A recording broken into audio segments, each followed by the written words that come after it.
A very good morning to everyone present here. My name is Bhanupriya Rohila. I'm working in the Department of English, Mohanlal Sukhadia University, Udaipur, India. The title of my paper that I'm going to present today is Indian Women Graphic Novelists and Representation of Feminism. The paper aims at mapping the Indian women graphic novelists and explores how they have portrayed women and their issues through their artistic expressions. The paper mainly focuses to highlight the role of Indian women graphic novelists both as writers and illustrators in shaping Indian graphic literature and the representation of feminism in their works. Since most of the Indian graphic novels are produced in collaboration of a writer and an illustrator, the works I have taken into consideration are written and illustrated by women only.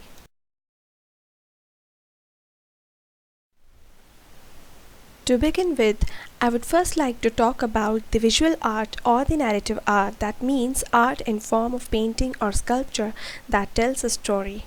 It has been a means of expression since ancient times. With the evolution of literary traditions, these art forms accompanied written words, mostly on scrolls, which are now considered to be a part of folk art. The hybrid of visual art and words underwent a dramatic shift with the emergence of comics in the 19th century, though in India it came in the mid-20th century, and later a more innovative form of comics emerged as graphic novels towards the end of the century. Coming to the second point, that is Indian women and graphic art, I would say Indian women, for as long as anyone can remember, have used visual art as a means of their expression, and the plainest example of this is wall paintings.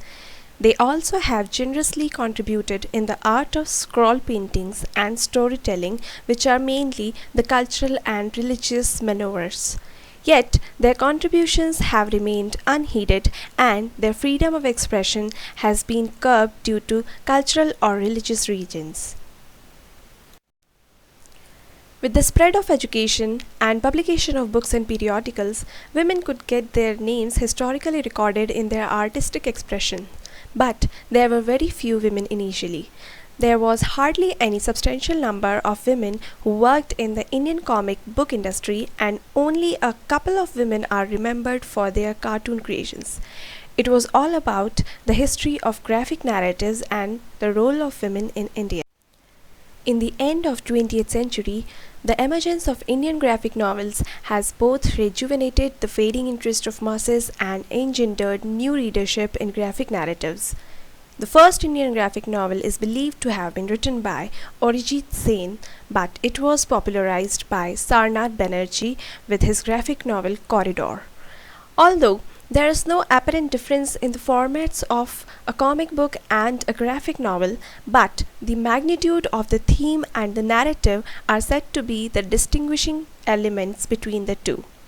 Graphic novels, which are meant for the mature readers with serious themes, have changed the literary scene significantly, and in a period of less than a decade, Indian women have contributed substantially in graphic literature by raising several social, cultural, and political issues prevalent in India. Indian women and graphic novels. Indian women entered the field of graphic novels in the 21st century. Amrita Patil is believed to be the first Indian woman who debuted in 2008 with her graphic novel Kari. Thereafter, a number of women wrote graphic novels. Writers like Patil, Samhita Arni, Annie Zaidi, Prabha Malya, Kripa Joshi, Saraswati Nagpal, Sri Vidya Natarajan, Soumya Rajendran, Keshni Kashyap, Parismita Sin, and many others are the prominent names in this category. Many of them work as both the writer and the illustrator, whereas many others work in a joint venture. It is not just the scriptwriter who gives life to a graphic novel, but the work of illustrators has equally been important in presenting life. The illustrators like Moyana Chitrakar, Kripa Joshi, and Durga Bai Vyam have used the traditional folk arts in the graphic novels, which has both revitalized the tribal or folk art forms and also has given them a platform to express themselves at international level.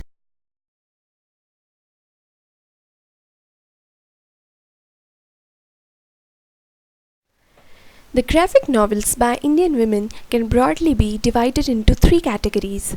The first one is mythological retellings that include the novels like Draupadi, Sita, Sita's Ramayana, Adi Parva, etc.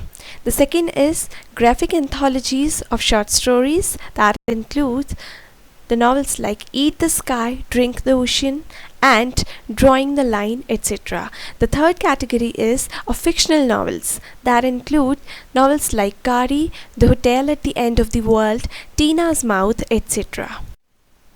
Feminism is the integral part in almost all their works. However, keeping in mind the focal points, only two texts will be taken into account. The texts. The first text that I have taken into consideration is Samhita Arni's Sita's Ramayana that was published in 2011. It is a mythological retelling of Ramayana from Sita's perspective, who has been an embodiment of the cultural codes of femininity in Indian tradition. In the novel, Sita grumbles over her fate, which has been designed by the men of the society. Including herself, she meditates upon the fate of several other women characters of Ramayana compassionately and weighs the actions of men that engender injustice to women. Arni has written the script and Moina Chitrakar has made the illustrations of this graphic novels. Moina is a Patua artist who paints folk or traditional art narratives on scrolls. And the second book into consideration is an edited work by Priya Kurian and Larissa Bertonasco entitled Drawing the Line, published in 2015. It is an anthology of short narratives that depicts the everyday lives of women and their struggle in India. The writers and illustrators of these short narratives are mostly amateurs, but they have endeavored to portray the women's issues in their narratives, which account the everyday sexism and prejudices against women.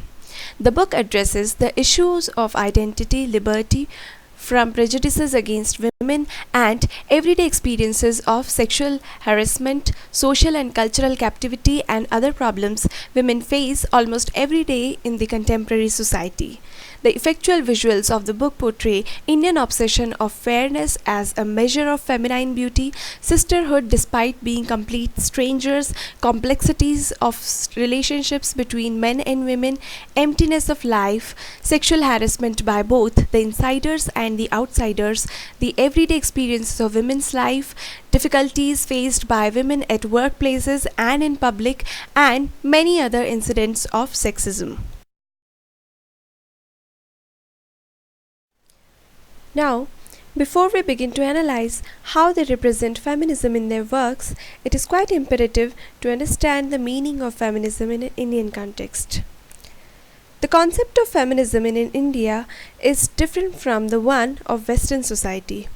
The needs of women who live in different countries are dissimilar, and they are conditioned by several factors: familial, societal, racial, marital, economic, and cultural, and individual consciousness. In such a diverse context, it would be far wrong to associate Indian feminism with the Western, which is marked by radical norms, and invoke Western feminist critics on the problems that women in India confront. Besides, the Western theory of feminism conceives of feminism as a monolithic movement, independent of cultures and histories, moving in a linear fashion, whereas the movement is deeply influenced by the religion, culture, and the social structure. The concept of feminism is dynamic and is continually being contested. Jasbir Jain, in her seminal book titled Indigenous Roots of Feminism, Culture, Subjectivity and Agency, talks about Indian feminism and states, since women in India view their bodies, their roles, and their social structures differently, there is no way the origins of the movement in two different cultures could have been the same. Quotes unquote.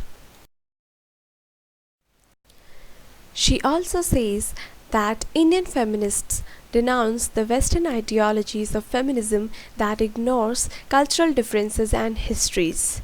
And it is not only patriarchy that Indian women are fighting, they are also carrying on a constant struggle against their own self image and the cultural construction of femininity.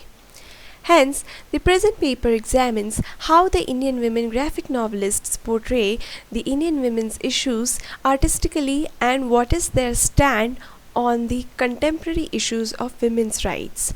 The text mentioned above are also an attempt to obliterate the stereotypical way of perceiving women. The texts include the graphic representation of the following women's issues. The first is the culture and the society, and the second is the body and the psyche. Culture, history, and the society in which women are situated play a crucial role in shaping their lives. The gender roles established in a particular culture and society deprive women of their human rights. The women in all their works are situated in the Indian culture and society, where they fight against the dowry system at the time of the marriage. They fight against the compulsion of marriage and the loss of identity, against the patriarchal hegemony, against the burden of saving the family honor, against the mindset that makes them feel uncomfortable about their clothing or conduct in public places. Thus, there is the constant fight for preserving their personal spaces.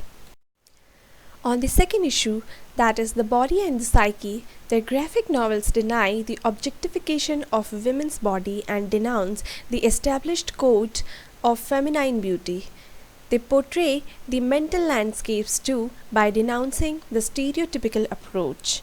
The women illustrators have tried to obliterate the long established typecasting of feminine body and its paradigms which have been fostered by patriarchy so far.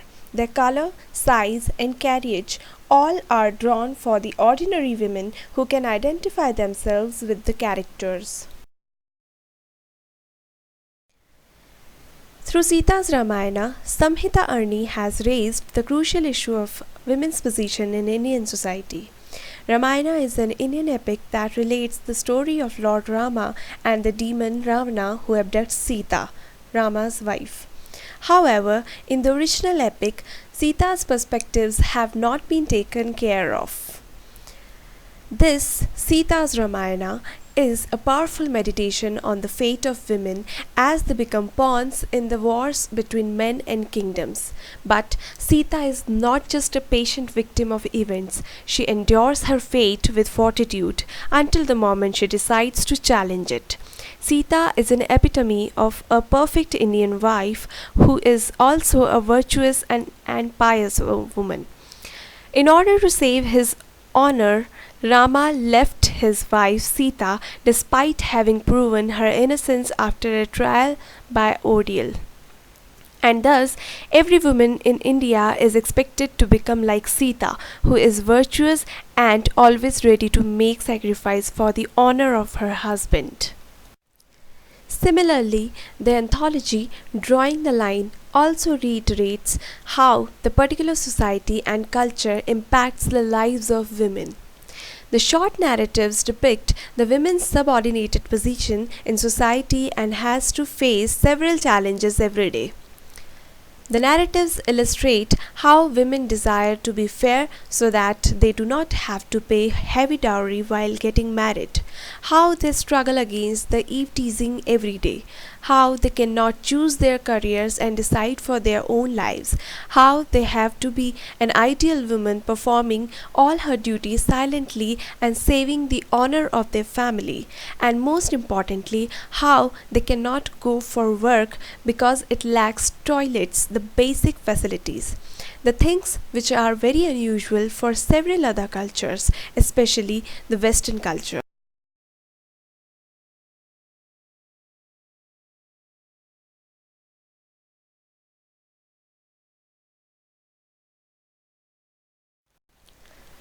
While representing the issues of the body and the psyche, the Indian women graphic writers and the illustrators denounce the stereotypical body images of women and portray them with real bodies.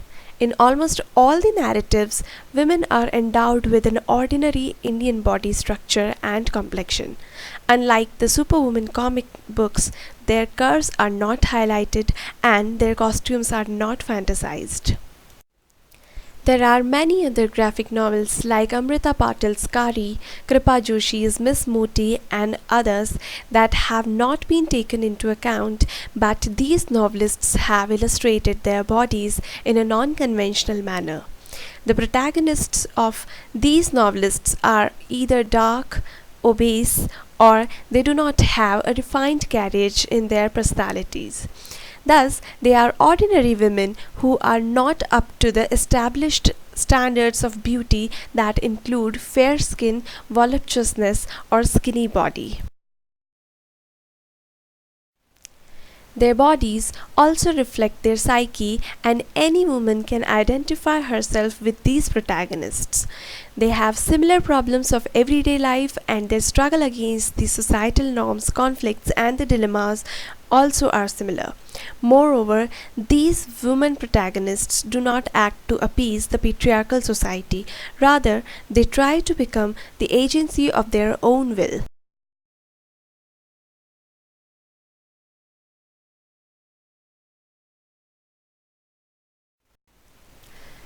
Keeping all this in mind, it can be said that the graphic novelists have maintained the balance between the traditional and the modern values through both their narratives and their artworks. Their characters do not seem to denounce their family values, but they seek to preserve their own space and their identities by challenging the established norms. Shefali Milk-Zarek Desai, in her essay Living Fearlessly with and Within Differences, My Search for Identities Beyond Categories and Contradictions, states that Indian women, despite their independence, intelligence, and ability to challenge existing paradigms, continued to value their roles within their families and communities even if this interfered with their individual goals. It is a mixture of rebellion and conformity. It is certainly different from the Western idea of feminism that denounces marriage, rejects communal or familial structures, and refuses all traditional roles.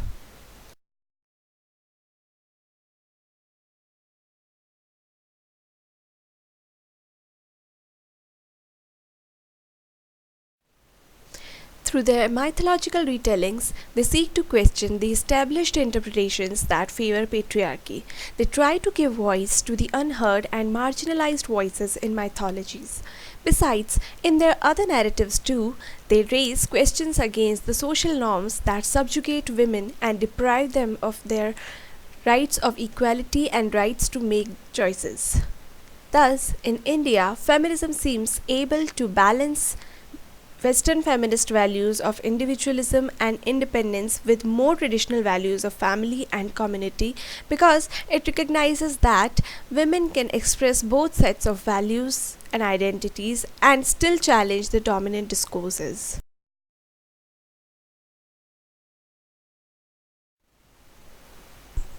Coming to the conclusion, it can be said that graphic literature has become a potential tool to Indian women for raising voice against the injustice and wrongs done to them. On one hand, it has provided them an opportunity to question the politics of representation and make discourse over women's identity. On the other, it has been essential to construct and reconstruct the feminine image both in words and pictures. Triggered by the injustice done against women in olden times or in contemporary world, Indian women graphic novelists have registered their resentment in their works. Some of the writings are a call for justice that stress upon the unjust yet established gender imbalance and seek emancipation of women from the social and cultural oppression. It is thus a way of expressing their protest and resistance.